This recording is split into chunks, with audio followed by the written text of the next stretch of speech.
Good morning, students. Today's our topic is elastic collisions in one dimensional. कल हमने पढ़ा था टाइप्स ऑफ कोलिजन्स में elastic collisions, inelastic collisions. तो elastic collisions में क्या था? No loss of kinetic energy, linear momentum और टोटल एनर्जी रिमेन्स क्या थी? सेम. इन इलास्टिक में क्या था? कि loss of some kinetic energy, total energy और लीनियर मोमेंटम जो था उसका क्या था? सेम था. तो आज हम पढ़ेंगे elastic collisions in one dimensional. देखो elastic collisions in one dimensional में होता क्या है? When two bodies moving initial in straight line, एक स्ट्रेट लाइन के अंदर चल रही है, collide each other without loss of kinetic energy, आपस में क्या करती हैं? कोलाइड करती हैं, टकराती है बिना काइनेटिक एनर्जी को लॉस किए. And continue moving along a straight line, और फिर से वो एक स्ट्रेट लाइन के अंदर ही मूव करने लग जाती है. Suppose two balls A and B of mass m1 and m2 moving along a straight line with initial velocity u1 and u2. भाई दोनों जो बाल हैं, एक का नाम दे दिया हमने A, एक का नाम दे दिया B. एक का मास A वाली का है m1 और B वाली का है m2. उसकी इनिशियल वेलोसिटी है, एक की क्या है u1 और B की क्या है u2. ये दोनों आपस में कब कोलाइड करेंगी, कब टकराएंगी? जब इसकी वेलोसिटी इससे ज्यादा होगी. भाई m1 की जो वेलोसिटी है m2 से ज्यादा होगी तभी टकराएंगी. अगर इसकी वेलोसिटी ज्यादा होगी तो ये आगे निकल जाएगी, टकराने का कोई सवाल ही पैदा नहीं होता. ठीक है, तो यहाँ पे क्या होगा? u1 is greater than u2. ठीक है, जब u1 क्या होगा? ग्रेटर देन होगा u2 से, तो ये जो a बॉडी है इससे क्या करेगी? कोलाइड करेगी. ठीक है, ये तो किसका है? बिफोर कोलिजन्स का. और ये है ड्यूरिंग कोलिजन्स का. बिफोर कोलिजन्स में क्या है? u1 है ग्रेटर देन u2 से. क्लियर? नेक्स्ट है after collisions they move along straight line with velocity v1 and v2. Collisions के बाद दोनों फिर से किस में चल देती हैं? स्ट्रेट लाइन में. बट अब क्या होगा भाई? एक तो इसकी वेलोसिटी, इसके साथ इसने कोलाइड किया तो इसकी वेलोसिटी तो पहले थी, इसने और फोर्स लगाया तो इसकी वेलोसिटी क्या हो गई? इंक्रीज हो गई. ठीक है, तो इंक्रीज हो गई m2 की वेलोसिटी. m2 की वेलोसिटी तो m2 कहां चली जाएगी? आगे. ठीक है, और ये इसके साथ चलेगी पीछे पीछे. तो यहां पे जो वेलोसिटी है किसकी अधिक हो जाएगी? v2 की. v2 is greater than v1. Clear? Before collisions का है ये, ड्यूरिंग कोलिजन्स का है, आफ्टर कोलिजन्स का है. बिफोर कोलिजन क्या होगी? वेलोसिटी जो u1 है वो ग्रेटर देन होगी u2 के, क्योंकि अगर ये ग्रेटर देन नहीं होगी तो दोनों जो बॉडी है आपस में कोलाइड ही नहीं कर पाएंगी. और कोलाइड करने के बाद जो वेलोसिटी है v2 की वो ग्रेटर देन हो जाएगी v1 से, क्योंकि इसके ऊपर इस बॉडी का और फोर्स लगेगा जिसके कारण इसकी वेलोसिटी क्या हो जाएगी? इंक्रीज हो जाएगी. After the law of conservation of linear momentum before and after collisions linear momentum is equal to. जो लीनियर मोमेंटम है बिफोर कोलिजन्स का भी आफ्टर कोलिजन्स का भी क्या रहता है? सेम रहता है. तो देखो सेम रहता है तो कैसे करेंगे? लीनियर मोमेंटम होता क्या है? P is equal to m v. तो P is equal to m v, तो सबसे पहले हम क्या निकालेंगे? इनका लीनियर मोमेंटम फर्स्ट बॉडी का और सेकंड, फर्स्ट बिफोर कोलिजन्स का और आफ्टर कोलिजन्स का. तो बिफोर कोलिजन्स का हम निकालेंगे तो इनिशियल वेलोसिटी क्या है इसकी?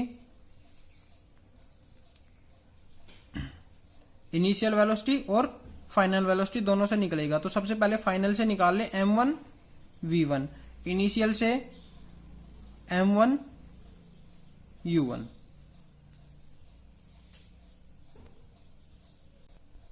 इनको एक तरफ बाद में कर लेंगे, पहले क्या ले लेते हैं कि दोनों का एक ही तरफ निकाल लेते हैं. आफ्टर कोलिजन्स का एक तरफ, बिफोर कोलिजन्स का एक तरफ. तो m1 v1 और m2 v2, ये क्या हो गया? Linear momentum after collisions. और बिफोर कोलिजन्स का m1 u1 प्लस में m2 u2. Equation first. अब m2 की जो टर्म्स है उनको एक तरफ ले लेते हैं और m1 की जो टर्म्स है उनको एक तरफ ले लेते हैं.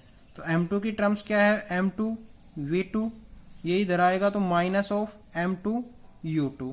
m1 की एक तरफ ले लेते हैं, m1 u1, ये उधर जाके माइनस m1 v1. क्लियर? इसमें m2 कॉमन ले लिया, क्या आ गया? v2 minus u2. इसमें m1 कॉमन ले लिया तो क्या आ जाएगा? u1 माइनस v1. Equation second. Second equation आ गई। अब देखो,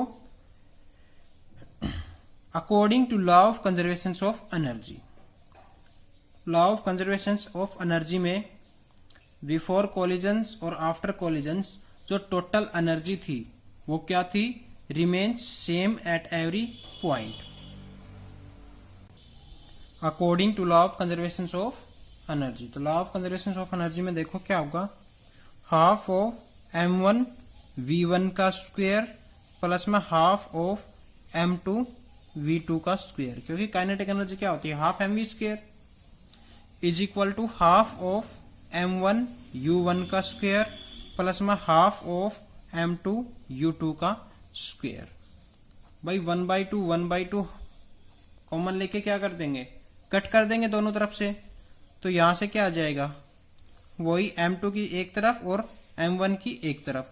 तो m2 की एक तरफ लेके ना कॉमन ले लेता हूं मैं डायरेक्ट, तो क्या आ जाएगा, v2 का स्क्वायर माइनस u2 का स्क्वायर। क्लियर। इधर m1 को कॉमन ले लेता हूं, u1 का स्क्वायर माइनस v1 का स्क्वायर। नेक्स्ट इक्वेशन क्या जाएगी, equation third, equation number third. अब देखो, dividing third by second, dividing third by second we get. तो थर्ड बाय सेकंड को सबसे पहले थर्ड लिख लेते हैं, m2 v2 का स्क्वायर माइनस u2 का square is equal to m1 u1 का स्क्वायर माइनस v1 का square. Divide by second, second क्या है, m2 v2 minus u2 m1 u1 माइनस v1, m2 v2 माइनस में u2 m1 u1 माइनस में v1, cancel. क्या है, a square minus b square क्या होता है, a square minus b square होता है a माइनस बी और a प्लस b अपॉन में v2 माइनस में u2। ऐसे ही इधर सोल्व करना है, तो u1 माइनस में v1 और u1 प्लस में v1 अपॉन में u1 माइनस v1। तो u1 माइनस v1 से u1 माइनस v1 क्या हो जाएगा, कैंसिल। अब देखो क्या आ गया हमारे पास, v2 प्लस में u2 is equal to u1 plus में v1। क्लियर। v1 को इधर ले आए, देखो क्या हो जाएगा, v2 की वैल्यू निकाल लेते हैं एक डायरेक्ट। v2 की वैल्यू निकालेंगे तो क्या आएगा, u1 ये उधर जाके माइनस u2 प्लस में v1। और एक और इक्वेशन बनाना चाहे तो अलग कर लेंगे इनको, v1 को इधर लाएंगे माइनस v1 और u1 इसको उधर ले जाएंगे माइनस u2। ये इक्वेशन आ जाएगी 4 और ये इक्वेशन आ जाएगी 5। क्लियर। अब putting this value into equation first,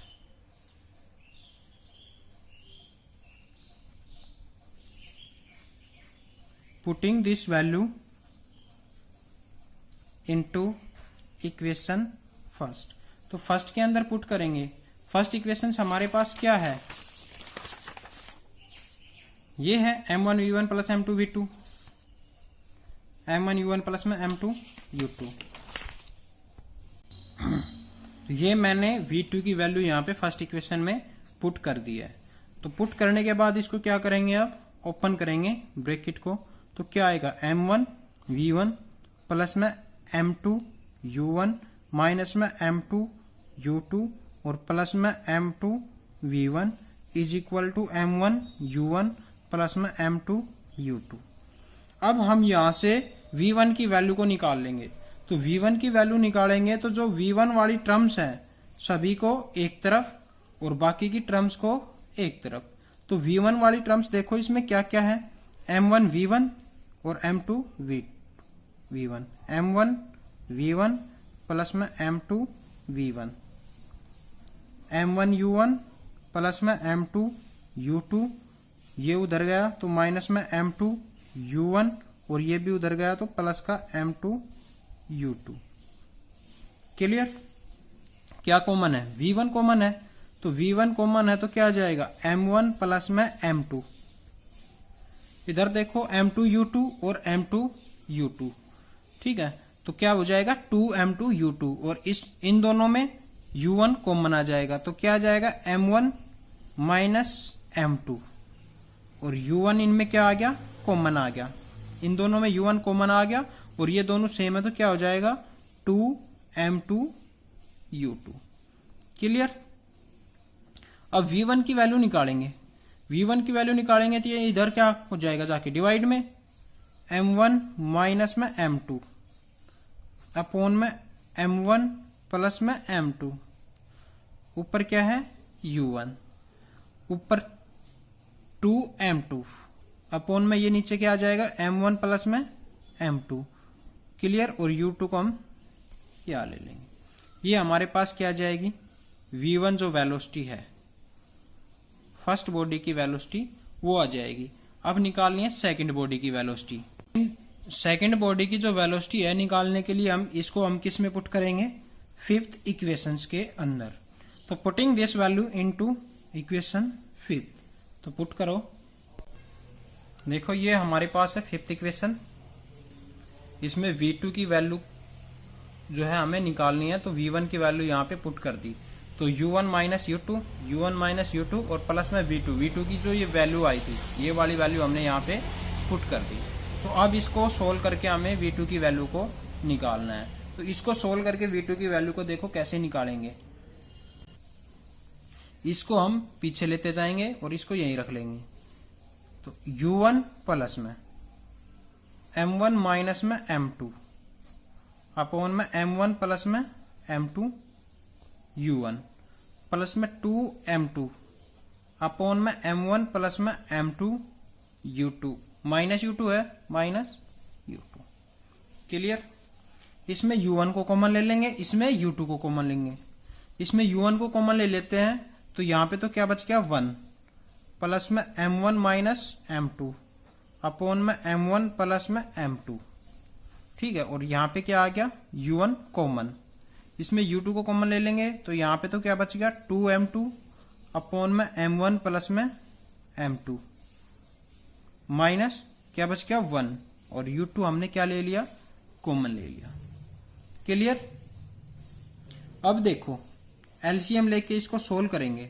LCM लेके सोल्व करेंगे तो क्या आएगा, एलसीएम तो M1 प्लस M2 आ जाएगा, यहां पे क्या आ जाएगा M1 प्लस M2 और यहां पे ये सेम रहेगा M1 माइनस M2 और बाहर क्या है U1।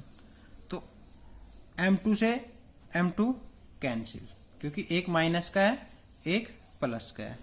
इसका एलसीएम लेंगे तो क्या आएगा M1 प्लस में M2 क्या आ गया, ये तो 2M2 और यहां पे माइनस का M1 और माइनस का M2, दोनों माइनस के हो जाएंगे, ब्रैकेट खोलेंगे तो U2। क्लियर? अब V2 निकालेंगे तो क्या बचा यहां पे M1 प्लस में M1 क्या आ गया 2M1 अपॉन में M1 प्लस में M2, बाहर क्या है U1 और इधर 2M2 माइनस में M2 तो क्या बच गया 2M2 है और माइनस का क्या है M2 है, तो एक तो कैंसिल हो जाएगा, ठीक है, क्या बच जाएगा M2 माइनस में M1 अपॉन में M1 प्लस में M2 इनटू में U2। ठीक है, ये हमारे पास वेलोसिटी आ जाएगी कब की V2 आफ्टर कोलिजन्स। ठीक है, तो velocity of body A and B after collisions क्या आ जाएगी, V1 तो हमारी क्या है this M1 minus M2 upon में M1 प्लस में M2 U1 और 2M2 अपॉन में M1 प्लस में M2 U2। ठीक है, और V2 क्या आ जाएगी 2M1 अपॉन में M1 प्लस में M2 U1 प्लस में M2 माइनस में M1 अपॉन में M1 plus M2 U2। Clear? अब बचते हैं इसके केस हम कल करेंगे।